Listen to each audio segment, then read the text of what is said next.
I came home after 7 years, only to hear my parents say the words I never thought I'd hear: "You're not welcome here anymore."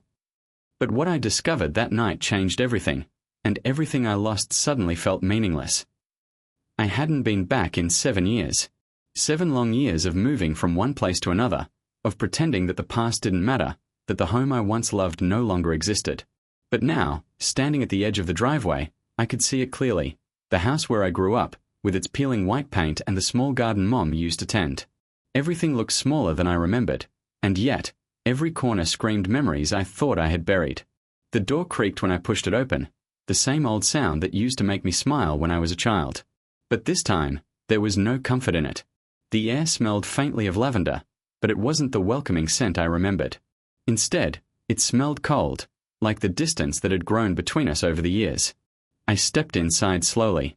My parents were sitting at the dining table, their posture stiff, their faces unreadable. My father's hand rested on the table, knuckles white, and my mother's eyes were sharp, almost accusing.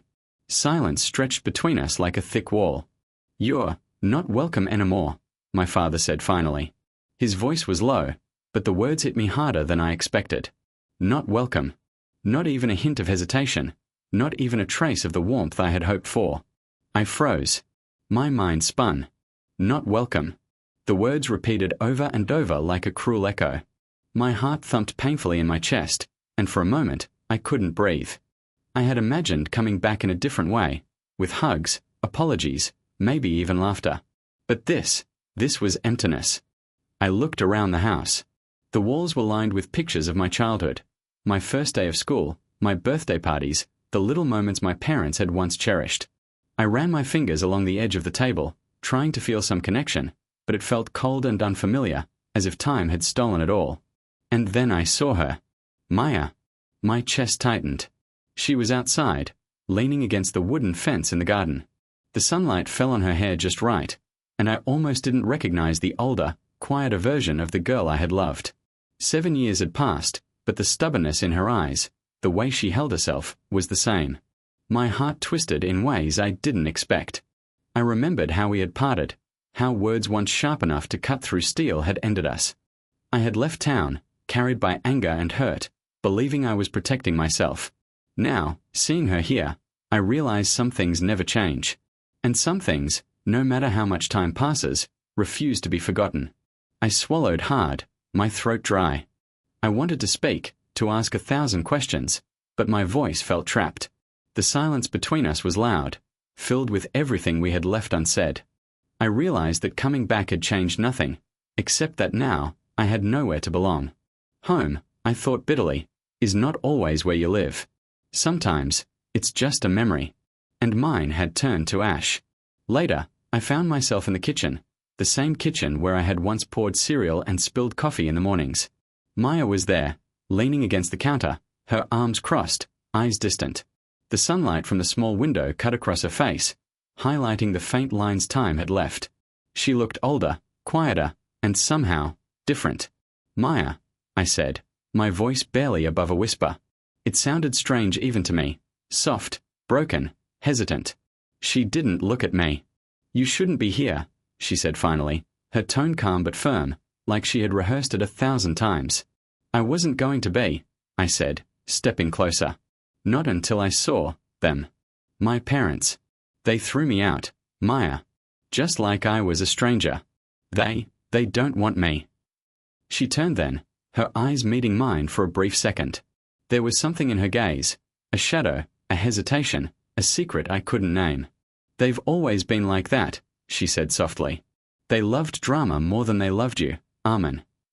Her words were a knife, cutting through the hurt I had carried for years. I remembered that night 7 years ago, the screaming, the accusations, the fire that had started it all. I had been blamed for something I hadn't done, for mistakes I didn't make.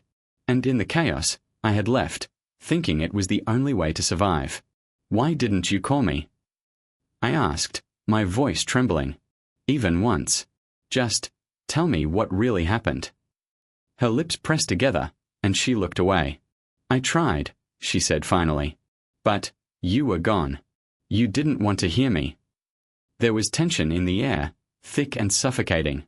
Every word we spoke was careful, measured, But underneath it all, I could feel the old connection, the old love, twisted now, tangled with pain and betrayal. I wanted to scream at her, to shake her and demand the truth, but I couldn't. Something about her movements, the way she avoided my gaze, told me she was hiding something. I remembered the late nights we spent talking about dreams, plans, the future. And now, it was all gone, replaced by silence and suspicion. My chest ached with the weight of what we had lost and what I didn't yet know. I don't understand, I said finally. Why did it all end like this? 7 years, and not a word. Not a single chance to fix it. She didn't answer immediately. She just looked at me, eyes glistening, as if she was weighing her words against years of regret. And then she said softly, almost to herself, "Some things, you're not ready to hear yet." Her words hung in the air like smoke, and I realized with a cold certainty that this wasn't just about my parents. This was bigger. There was a secret here, something she had carried for years. Something that, when revealed, would change everything. I felt the old fire of anger and longing stir inside me. I had come back to face my parents, but now, I was facing her, and whatever truth she held. And I knew, deep down, that the moment it came out, nothing would ever be the same again. That night, I couldn't sleep. I wandered through the old house, my fingers trailing along the walls as if touching the past could bring it back. Everything smelled faintly of home, but home wasn't here anymore. Not for me. I went back to the kitchen, hoping to find Maya, and that's when I saw it, a folded envelope, half hidden under the table. My name wasn't on it, but I knew. I could feel it. I picked it up, my hands trembling. Inside was a letter, written in her careful, familiar handwriting. I read the first line and my heart stopped. "He doesn't know, our son does. I raised him alone while you were gone. He's 7 now. He's brave, like you. Reckless, like you. And he'll never be turned away by anyone again." I couldn't breathe. 7 years. 7 years of being away, thinking the past had burned everything to ashes, and she had my son. My child. And I didn't even know. I felt the world shift beneath me. Anger, hurt, confusion, and something else, a strange, sharp sweetness. She had kept this secret, yes, but she had protected him. She had protected him from the world, and even from me, until now. I went outside. The night air was cold, biting, but it didn't matter. Maya was there, standing silently by the fence, as if she had been waiting for me to understand. The moonlight fell on her face, softening her expression, but the truth in her eyes was impossible to miss. I didn't know, I whispered. My voice cracked. All these years. I thought I lost everything. She shook her head, a small, sad smile forming. You lost the house, yes. You lost their love, yes. But you never lost him. You never lost your son. I couldn't speak. The idea that I was a father, that I had a son who carried a piece of me, broke something and healed something all at once. I felt a bitter kind of joy, the kind that comes when life twists in ways you never imagined. And in that moment, I realized the true revenge was not in anger, not in pain, not in taking something from them. It was in the life I had been given, the bond no one could destroy, the truth they could never touch. I smiled quietly, almost a whisper. I see, I said, turning my eyes to the night sky. My parents' rejection, their cruelty, it didn't matter anymore. I had something they could never take away. Maya watched me, her silence full of understanding, and I felt a weight lift off my shoulders. The years of absence, the rejection, the pain, they were all behind me. I knew one thing clearly. Home isn't walls or a table or even the people who cast you out. Home is who you carry with you. And I would carry him, the son I never knew, the son who would know me, who would never be abandoned, and who would be my heart walking outside this house for the first time. Final line. Home isn't a place.